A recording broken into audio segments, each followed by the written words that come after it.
प्रधानमंत्री जी अनुरोध करते हैं, हमारा पर्यावरण अच्छा रहना चाहिए। अभी हम सब ने इस गर्मी के अंदर एहसास किया कि कितनी तीव्र गर्मी थी। इस गर्मी को अगर बरकरार रखा तो आने वाले 2-3 सालों के अंदर ऐसी स्थिति बन जाएगी कि हम घर से बाहर नहीं निकल पाएंगे। तो क्या हमारा कर्तव्य नहीं बनता क्या कि हम पर्यावरण को शुद्ध रखें?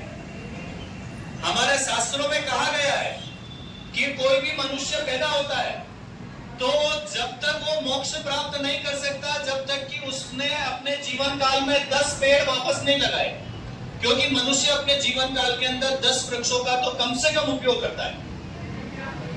हमारे लेटने के लिए पलंग बनता है, लकड़ी से बनता है।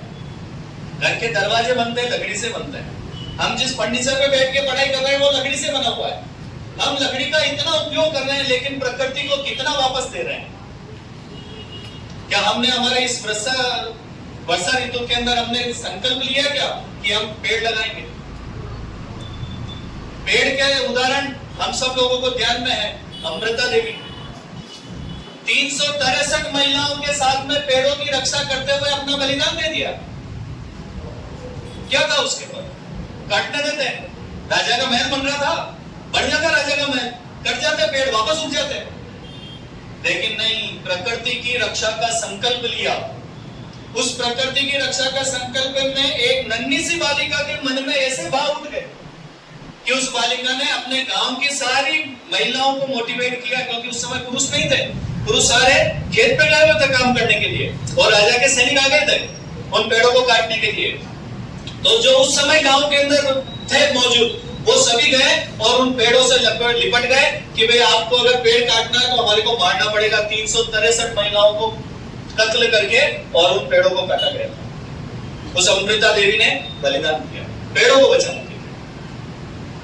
हमने सुना है ये राजसमंद के पास में पिपलांतरी गांव है। क्या है? प्रकृति का एक सुंदर उदाहरण प्रस्तुत हो रहा है पूरे विश्व के अंदर।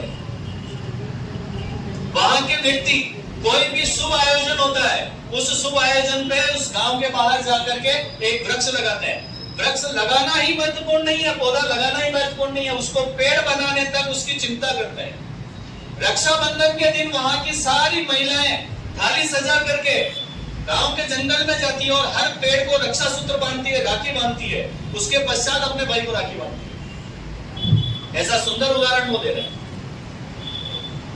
तो क्या हमारा कर्तव्य नहीं बनता है कि हम भी इस पर्यावरण को शुद्ध रखने के लिए कम से कम अपने जीवन काल के अंदर ऐसे 10 पौधे लगाएं जिनको पेड़ बना करके इस प्रकृति को एक उपहार दें, क्योंकि हम इसी का उपयोग करते हैं। आज ये पेड़ नहीं होंगे तो हम श्वास नहीं ले पाएंगे। आज ये पेड़ पौधे नहीं होंगे तो कुछ भी नहीं होगा, प्रकृति समाप्त हो जाएगी।